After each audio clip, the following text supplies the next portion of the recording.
We've been talking about the importance of worldview and how each of us has a worldview through which we look at the world, understand the world, and it is our worldview that will determine the kind of society that we build. Another way of looking at this is to say that ideas have consequences. I found this illustration of a tree to be particularly helpful to people. A tree has roots, and the roots of the tree correspond to the belief system of a people. Then you have the trunk of the tree, and the trunk corresponds to the values that are derived from that belief system. What is good? What is bad? What is beautiful? What is ugly? So the value system comes from the belief system. The values, the trunk, leads to the branches of the tree, which is the behavior that comes from the value system.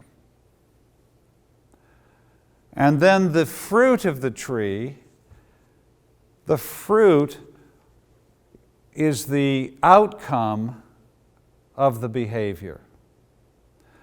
Ideas have consequences. If in a culture we believe that men are superior to women, we have that value that male is superior to female, that causes men to behave in a certain way and women to behave in a certain way. And that behavior has consequences. And as we looked at earlier, we now have 200 million fewer women alive in the world today. They're dead. And they're dead because someone killed them. It could have been a doctor in a sex selection abortion. It could be a midwife at the birth. It could be a husband killing his wife. But you have dead females to the extent that there are 200 million fewer women in the world than there should be. Why? The fruit comes from the root, the belief system that produced the value system that male is superior to female. The next thing that we want to see is that ideas spread. And they spread in three ways. They spread around the world, then they spread through time, and then they penetrate culture. And I'd like to look at each one of these for a moment. First of all, ideas spread around the surface of the world. Jesus in Acts chapter 1 said, "We are to be His witnesses in Jerusalem, in Judea, in Samaria, and to the uttermost corners of the world." Here, ideas are to move horizontally around the surface of the world. And the church understands this today. We have a real sense of wanting to see the gospel move around the world, and we are in what some people call the final frontiers of missions, taking the gospel to unreached people groups in very remote places.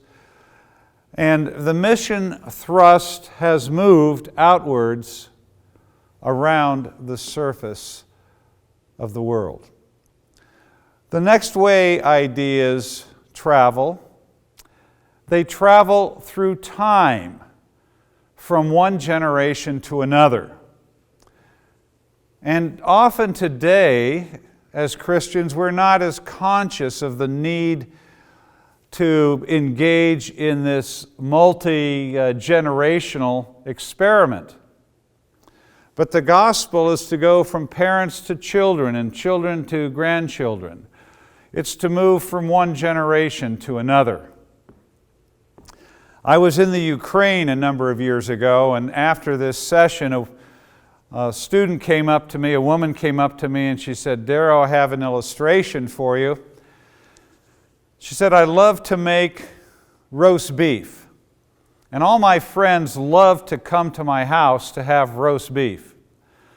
And one day, one of my friends said, "What is the secret of your roast beef? What do you do to it that makes it so special?" And she thought for a moment, and she said, "Well, maybe it's because I cut the end of the roast off before I put it in the pan and roast it." And the friend said, "Well, why do you do that?" And the girl said, "Well, I don't know."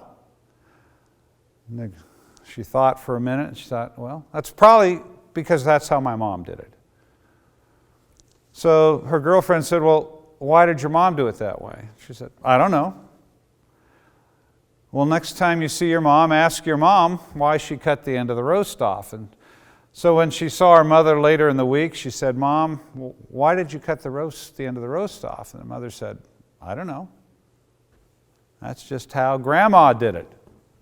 "Well, why did Grandma do it that way?" "Well, I don't know. She just did." So the next time she saw her grandma, she said, "Grandma, why did you cut the end of the roast off before you put it in the pan?" And her grandma said, "Because I had a very small pan and couldn't get the roast in it, so I had to cut the end off." "Well, why do we do the things that we do?" "I don't know. It's just because that's how my father did it, or my grandfather, or my mother, or my grandmother." And very often we live unexamined lives. We do things almost as if we are a programmed machine, as opposed to an image bearer of God who is wrestling with ideas and thinking about the reasons we do things, and thinking about where ideas come from and the impact they have on our lives. So ideas move from one generation to another, and if they are good ideas, then we are blessed by those ideas. But if they're not good ideas, then we receive the burden of those bad ideas. The third way ideas travel is vertically. They penetrate culture. We see this in Matthew chapter 28, where Jesus tells the disciples to make disciples of all nations. You're all familiar with this passage.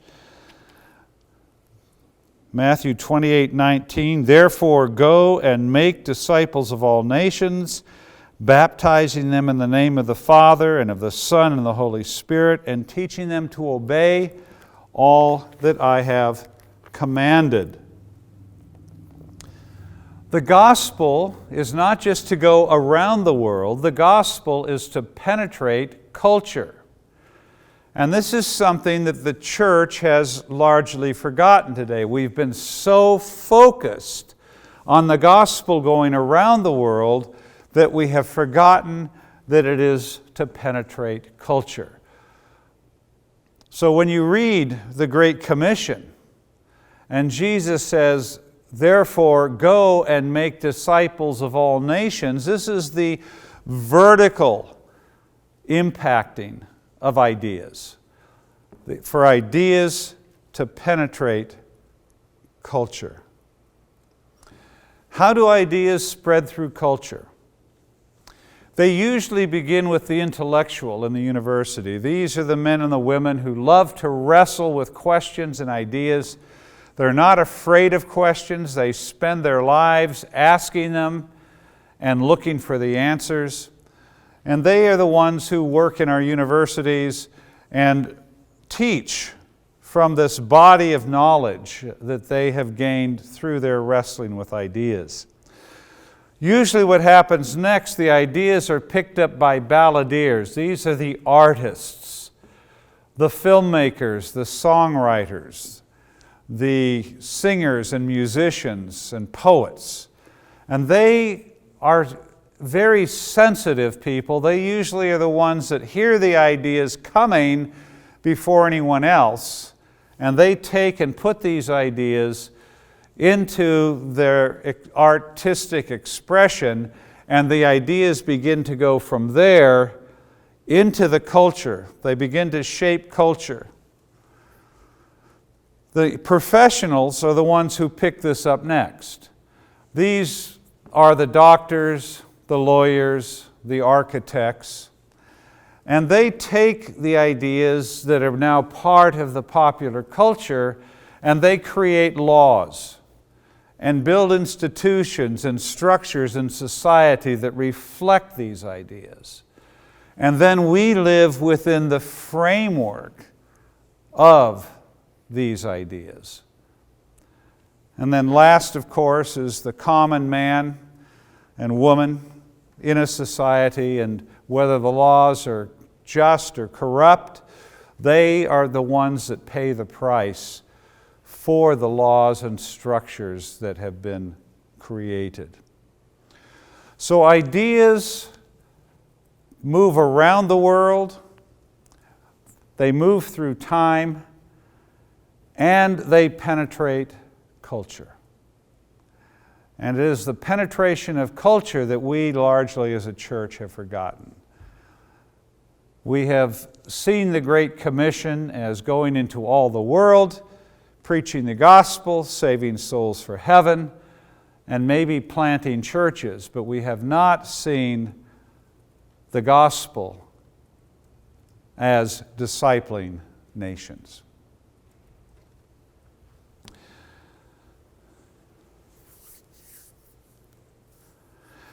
What does it mean for the gospel to penetrate culture?